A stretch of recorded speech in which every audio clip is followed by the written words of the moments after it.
लातूरकरांनी निवडून दिलेले लोकप्रतिनिधी आणि लातूरकरांचा संपर्क संवादही होत नाही।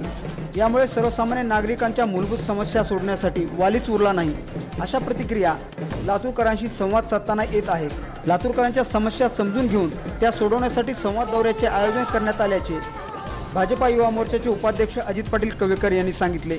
मागील 5 दिवसापासून अजित पाटील कवेकर हे लातूरकरांशी संवाद साधत आहेत। लातूरकरही त्यांच्याकडे आपल्या समस्या मांडून आपले मन मोकळे करताना दिसून येत आहेत।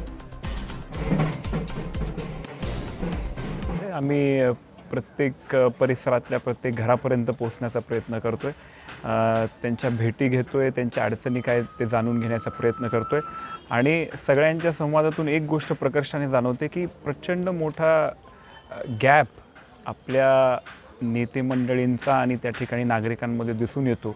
अनेक प्रश्न लोकांना हेडसाळत आहेत, कचऱ्याचा विषय आहे, पाण्याचा विषय आहे, फक्त त्यांची अशी आशा आहे की कोणीतरी त्यांच्यापर्यंत पोहोचावं, त्या गोष्टी सगळ्या जाणून घ्याव्या आणि म्हणून खूप चांगला प्रतिसाद पूर्ण परिसरामध्ये मिळतोय।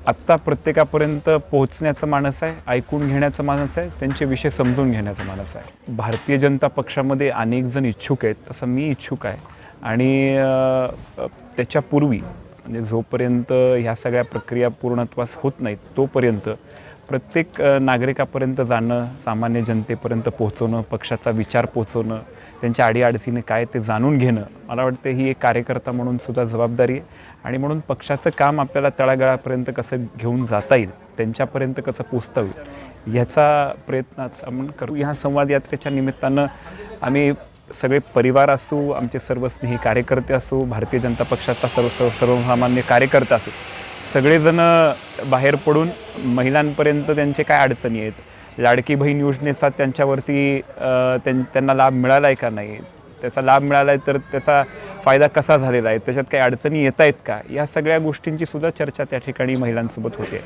पक्षाचं काम त्या ठिकाणी प्रत्येक नागरिकापर्यंत पोहोचवण्याचं मानस आहे आणि म्हणून तर जोपर्यंत पूर्ण लातूर पिंजून होत नाही तोपर्यंत हा संवाद यात्राचा कार्यक्रम त्या ठिकाणी चालू असणार आहे।